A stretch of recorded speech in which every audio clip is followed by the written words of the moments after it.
All right, what's up, New York? How are you? Thanks for coming out here tonight. We appreciate it. So for those of you that don't know, UFC 244, Masvidal versus Diaz is going to be our 500th event. So thank you guys for your support. We really, really appreciate you. Who has the first question?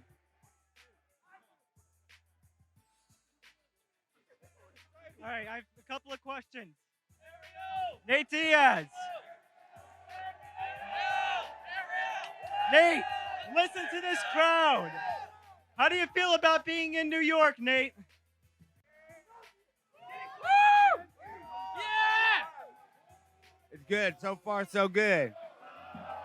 Shit. We're having some mic issues. Hold on a second. Hey, so far, so great. Everything's beautiful out here. One for Dana. When you started as president of the UFC back in 2001, smaller arenas, you were struggling to get into New York. You didn't get into New York until 2016. 500th UFC event at the Garden. How does it feel? It feels damn good, let me tell you. And New York has been very good to us. You know, this is our, I think this is going to be our 4th event. We did 230 Cormier versus Lewis here. We did a $3 million gate. We did Bisping versus St. Pierre, $6 million gate. And then we did McGregor versus Alvarez, $18 million gate. And then now this event went on sale today. We've sold over 10,000 tickets. Thank you, New York. We appreciate you. And I have one for Mr. Masvidal. You knocked out Darren Till. You made Leon Edwards eat the 3-piece and the soda. You gave Mr. Askren the MGM Grand Buffet. What are you making Diaz eat? I'm coming to fight with everything I got, you know, so I'm gonna give it my all, man, whatever it takes, you know. He's a different caliber than the guys that you mentioned, and I've seen him pull through some tough situations and win those decisions. So I got whatever it takes, man. You know, if it's a buffet or it's whatever it is, man, I'm here for it, you know. Thank you, guys.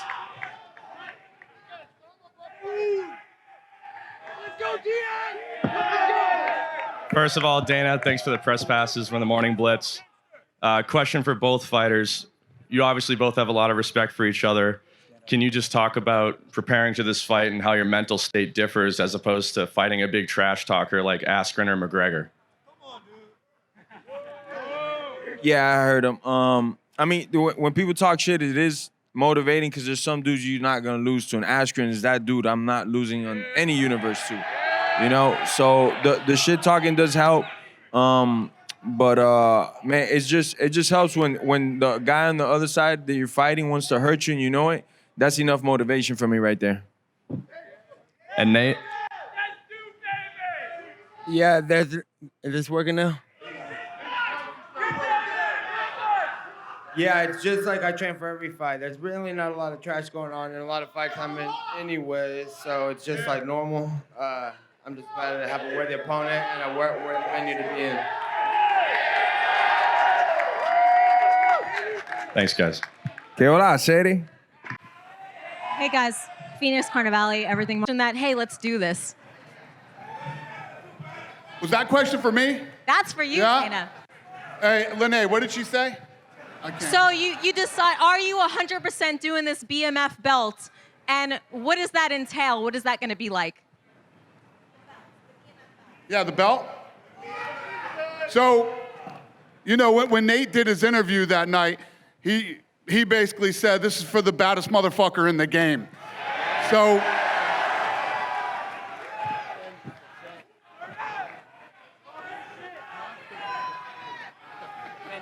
he was defending the baddest motherfucker in the game. So, you know, this is one of those fights that after that interview, you know, it started to build a life of its own through the fans and the media. And we didn't seriously start talking about this fight till maybe a couple weeks later in a matchmaking meeting. And I said to my guys, listen, Tell me if I'm crazy, but what do you think about us actually having a baddest motherfucker in the game belt? And my guys loved it, and we started talking about it, so I went in with the design team at UFC. Right. We started to design it, and I will physically have that belt when I come back to New York. It'll be ready. And yeah, that's how it happened. Well, I can't wait to see it. My next question is about matchmaking. Now, basically in the media, it's been said that the situation with Covington and Usman is about negotiations, money. Can you tell us what's really going on with that, and is there any new news? Was that for me again? Yeah. Yeah. Who are those guys? Repeat the question. Well, Masvidal. Next. Next question, please. All right, I'll ask you. Order in the court. So here's the thing with that. Obviously, you heard me say in interviews after that fight that was the fight I was going to make. Right. Right? So Colby Covington can say whatever he wants. We make fights for a living. That's what we do. We go after guys. We say, this is next. This is the date. Do you want the fight? Right? And obviously, you know, he wanted more money to fight Usman. We went back and forth. This is the second time he's done it. He had a fight in Dallas, too. So we said, if you don't want to fight Usman, then we'll give you Tyron Woodley. He turned down Tyron Woodley, too. You either want to fight or you don't. We can, you know, when Colby Covington's ready to fight, he'll let us know. This matchup is obviously fan favorites. This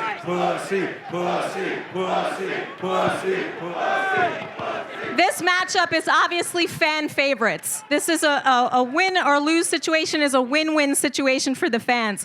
But can you talk about, Dana, how important this is for their division? I'm down. Bear with me.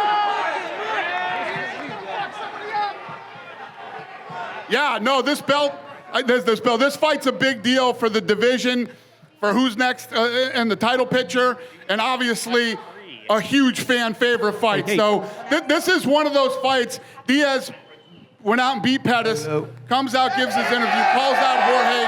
This thing took a life of its own. It's a big fight, and it's not only, you know, a fight that people want to see, it's an important fight in the division and in the title picture.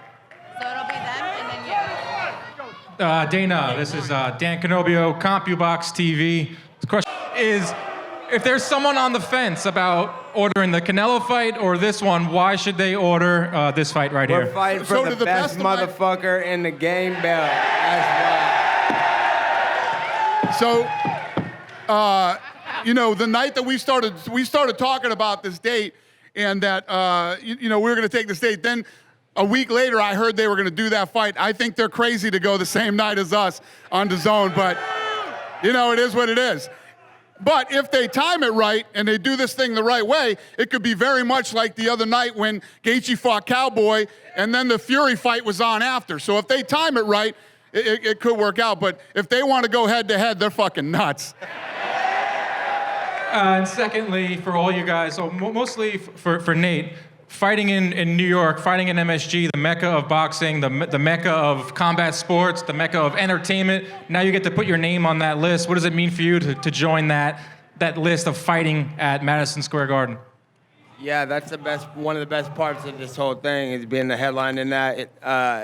Like you said, it's a historical event center. I'm sure all the greats fought there, Muhammad Ali, Mike Tyson, and everybody. I'm sure all the big games. So that's definitely a great part of this fight.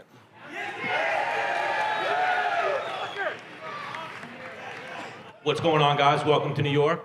Stan the Man here from Menace and the Man. My first question is for Nate. Nate, what are the chances that we can get Nick in your corner for this fight? If anybody talks to him, tell him to come through. He's my corner man. Dana, let's make that happen. And another one for Nate. I smelled some weed earlier. Was that you backstage smoking?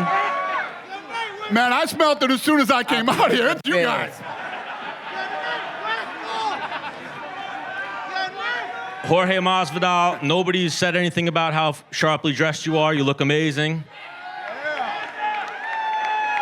My question for you is, if you are able to defeat Nate in November, what do you want next? A 170-pound title shot or Conor McGregor?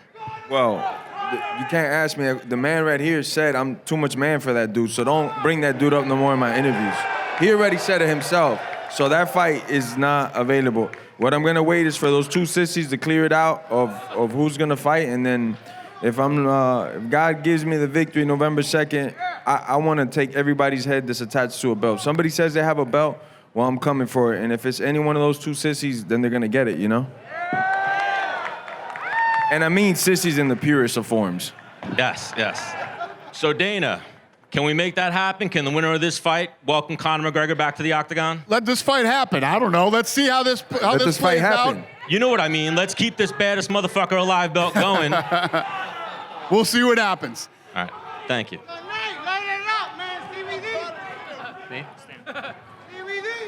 Hey Nate, how are you? It's been it's been a while since you, can you hear me, Nate? I just knew that if these guys all came correct, so that's what went down, and that's what I was looking for. We've heard Jorge's side of the story on how this fight came together. Colby's talked about it. Kamaru, from your perspective, how did it all come together? After I asked, when I asked to defend it against Masvidal, I'm pretty sure it was a wrap right there. That's when it started.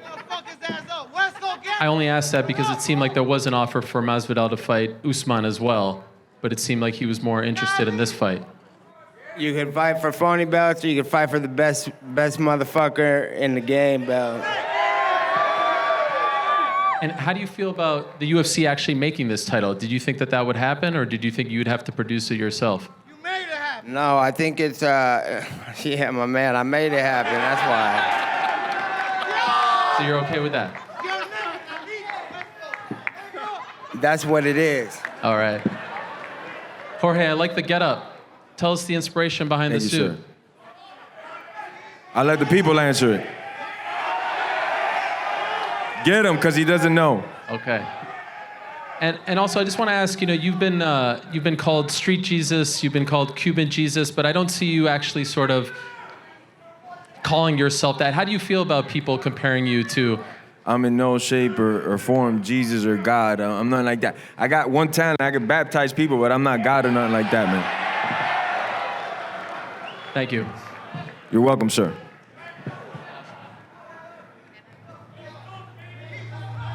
Hey, Nate. So you call yourself a badass motherfucker. How do you say that when you're a vegan?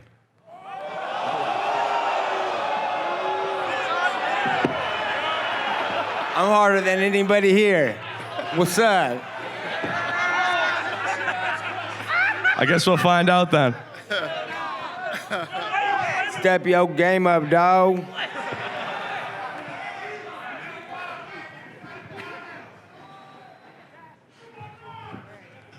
A question for Jorge. When this year started, you've had a great run in 2019. Your star is on the rise. You're sitting here, beautiful backdrop. Just talk, fantastic suit. Just talk a little bit about your rise through this year and how comfortable you feel in the spotlight. Yeah, he does have a point over there, so we're going to hand the microphone to the audience soon if the media keeps asking the same questions. But I love it, man. I'm ready. Me sitting up here means more zeros in my bank account, more money from my family, so I'm ready for it, man. I've been doing this for a long time. I love to compete. I love to compete at the highest level possible. I love knowing that the opponent in front of me is somebody known for kicking ass, man, because that's what's motivating. And I'm more motivated than ever, bro, you know?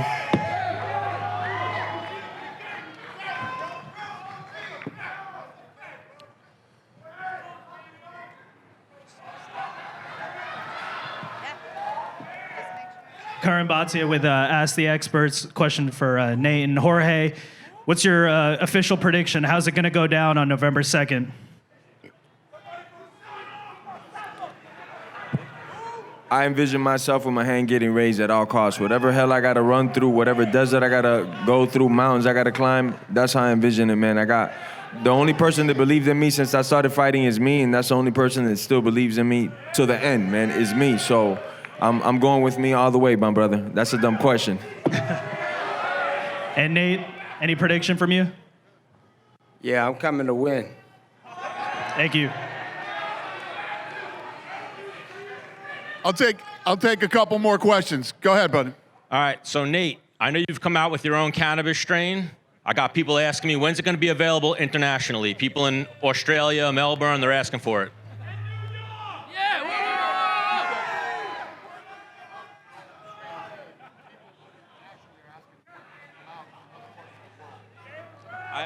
Oh, the nutrition company I came up with is Game Up Nutrition. Is not cannabis. It's CBD. So that shit's illegal everywhere, I think. I don't know, but it's coming soon. Hey, and the Terminator's a vegan, motherfucker.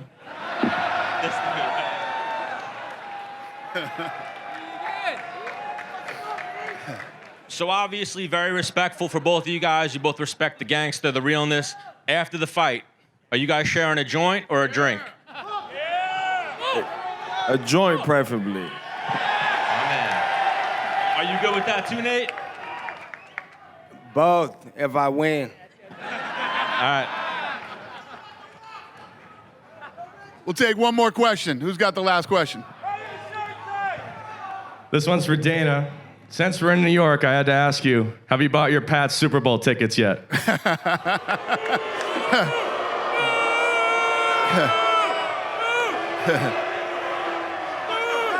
Hey, I do like your shirt, and yes, we are going to win another Super Bowl. Let's go!